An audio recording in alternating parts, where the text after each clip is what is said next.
So hello everyone, आज की इस वीडियो में हम देखेंगे कि हम कैसे एक सेल में वैल्यूज़ को इनपुट कर सकते हैं।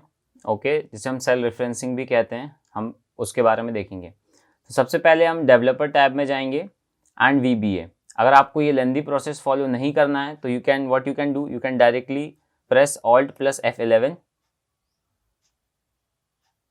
उससे आपका जो VBA का विंडो है वो ओपन हो जाएगा। अगर आपके लैपटॉप में या कंप्यूटर में Alt+ F11 की काम नहीं कर रही तो आप फंक्शन की भी प्रेस कर सकते हैं, FN + Alt+ F11। Okay, so this is the window. तो हमने प्रीवियस वीडियो में राइटिंग मैक्रो का एक मॉड्यूल क्रिएट किया था, तो हम एक बार फिर से एक और मॉड्यूल को इंसर्ट करेंगे। इस बार हम उसको नाम देंगे cell referencing. Okay, this is cell referencing.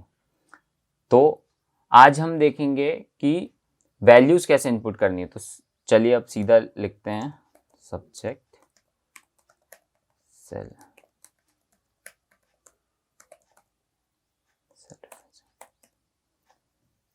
Okay. So cell referencing का मैंने बनाया है। उसके बाद हम एक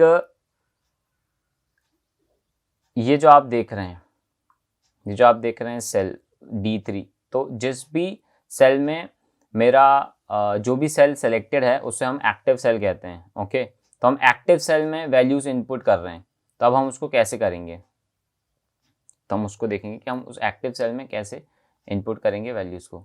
तो यहाँ पे हम लिखेंगे एक्टिव सेल डॉट। तो जैसे आप एक्टिव सेल डॉट प्रेस करेंगे तो आपको जितने भी यहाँ पे ऑप्शन से मिल जाएंगे। ओके, आप यहाँ से सेलेक्ट कर सकते हैं। अभी हम वैल्यूज पुट कर रहे हैं इसमें, तो एक्टिव डेल सॉर्ट डॉट वैल्यू। तो हम इसमें कौन सी वैल्यू डाल रहे हैं, हम इसमें वैल्यू डालेंगे अर्पित। ओके, तो हम यहाँ पे अर्पित वैल्यू डाल रहे हैं। तो एक्टिव सेल डॉट वैल्यू अर्पित। तो हम सीधा सिंपली इस कोड को रन करेंगे। तो जैसे ही रन किया मैंने, तो आप देख सकते हैं जो मेरा एक्टिव सेल था उस पॉइंट ऑफ टाइम पे, तो वहाँ पे मेरे अर्पित शो कर रहा है। ओके, अगर मुझे न्यूमेरिक वैल्यू चाहिए तो सिंपली वही कोड को मैं simple 10 and I run the code and that's it. तो एक्टिव सेल में मेरा वो वैल्यू आ चुकी है। मैंने सीक्वल की सीरीज़ में भी आपको बताया था कि तो अगर हम किसी का नाम लिख रहे हैं या फिर अल्फ़ाबेट्स का यूज़ कर रहे हैं तो हम उसमें डबल कोट का यूज़ करेंगे। अगर हम कुछ न्यूमेरिकल वैल्यूज़ लिख रहे हैं तो उसमें हम उसका यूज़ नहीं करेंगे। ठीक है, उसके एक्टिव सेल के बाद हम देख रहे हैं कि अगर हमें किसी पर्टिकुलर सेल में वैल्यूज़ को डालना है, ठीक है, इनपुट करनी है। तो फॉर एग्जांपल मुझे यहाँ पे D8 में मुझे वैल्यू डालनी है। ठीक है, तो D8 में मैं वैल्यू डालना चाहता हूँ। D8 में मैं वैल्यू डालना चाहता हूँ D8 value which is equals to Sanjay. तो मैं संजय वैल्यू डालना चाहता हूँ। तो मैं इसको सिंपली रन करूँगा तो आप देख सकते हैं D8 में मेरे पास वैल्यू आ चुकी है Sanjay. Okay, so this is a thing, आप यहाँ से भी कर सकते हैं। तो अगर आपको देखना है कि मैंने जैसे ही रन किया तो वो तो मेरा पूरा का पूरा कोड रन किया, अगर आपको स्टेप बाय स्टेप देखना है तो आपको उसके लिए डीबग का यूज़ करना पड़ेगा। आप देख सकते हैं ऊपर टॉप कॉर्नर पे यहाँ पे एक डीबग का ऑप्शन आपको शो कर होगा। Let me increase the okay. तो डीबग का ऑप्शन यहाँ पे स्टेप इनटू एक ऑप्शन है। ओके, इसके लिए आप शॉर्टकट की F8 यूज़ कर सकते हैं। कूल, आप इसके लिए क्या यूज़ कर सकते हैं, F8। तो यहाँ पे आप सिंपली जब F8 को प्रेस करेंगे तो आपको स्टेप बाय स्टेप वो जो कोड है वो रन करेगा। ओके, तो सबसे पहले मैं यहाँ पे इसको रिमूव कर देता हूँ वैल्यूज़ को, ताकि आपको अच्छे समझ में आए कि व्हाट इज़ हैपनिंग। ओके, तो यहाँ पे तो F8, अगर आपके लैपटॉप या कंप्यूटर में F8 का फंक्शन शॉर्टकट की नहीं रन कर रहा है तो आप फंक्शन की का यूज़ कर सकते हैं, function plus F8, FN plus F8। अब फंक्शन की कहाँ मिलेगी, वो आपके विंडोज़ की के लेफ्ट साइड में होगी या राइट साइड में होगी डिपेंडिंग ऑन योर कीबोर्ड। तो FN प्लस F8 आप प्रेस करेंगे तो आप देख सकते हैं ये सेकेंड जो कमांड है हमारी उसने कंसिडर किया उसको। अब जैसे ही मैं उसको एंटर करूँगा तो सेकेंड कमांड जो मेरी रन हो गई। तो आप देख सकते हैं सेकेंड कमांड के अकॉर्डिंग जो मेरा एक्टिव सेल था उसमें अर्पित वैल्यू जानी चाहिए थी, तो वो चली गई। फिर से मैं उसमें F8, तो एक्टिव सेल मेरा D4 है इस टाइम पे, तो वहाँ पे 10 वैल्यू चलेगी। अब ये जब संजय D8 में वैल्यू जानी चाहिए, ये जब कोड मेरा पास करेगा इससे, तो ये D8 में संजय वैल्यू इनपुट हो चुकी है एंड ठीक है। So this is it.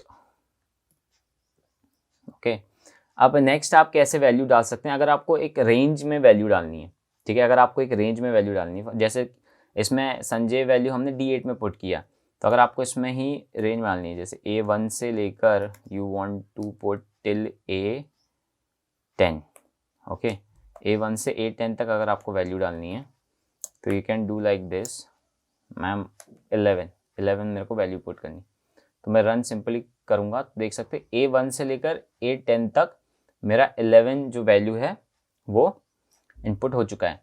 तो इसमें प्रोसेस क्या हुआ, जैसे ही मैंने रन पे क्लिक किया तो प्रोसेस वही है, फर्स्ट कोड रन होगा, फिर सेकंड, फिर थर्ड, फिर फोर्थ। ओके,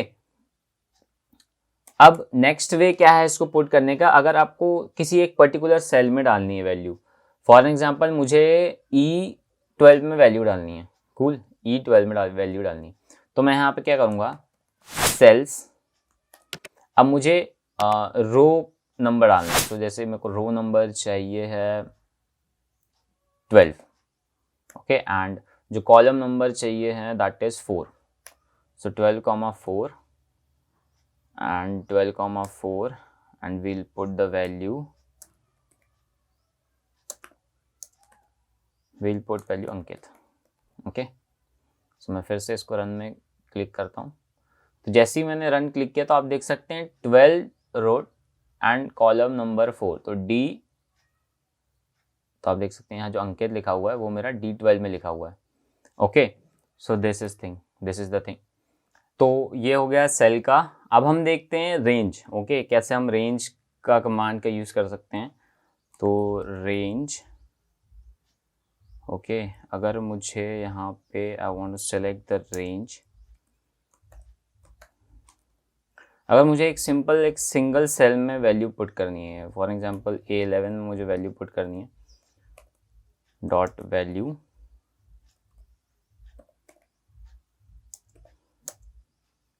मुझे 10 वैल्यू पुट करनी है, तो मैं इसको रन करता हूँ। रन करते ही मेरा A11 पे वैल्यू आ जानी चाहिए 10, सो देख सकते हैं आप A11 पे मेरी वैल्यू आ चुकी है 10, कूल। एंड रेंज का इस्तेमाल करके अगर मुझे एक रेंज में पुट करनी है, फॉर एग्जांपल मेरे को पुट करनी है C2 से लेकर, okay, I want to put C2 to AB2, okay, C2 से AB2 तक मुझे वैल्यूज पुट करनी है, value I will take Dipesh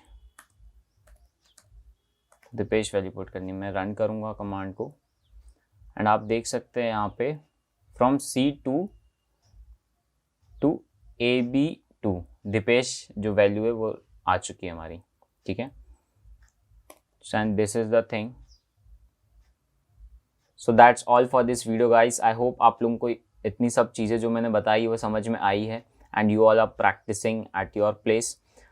so that's it, we will meet you in our next video. Till then keep learning, bye bye, take care.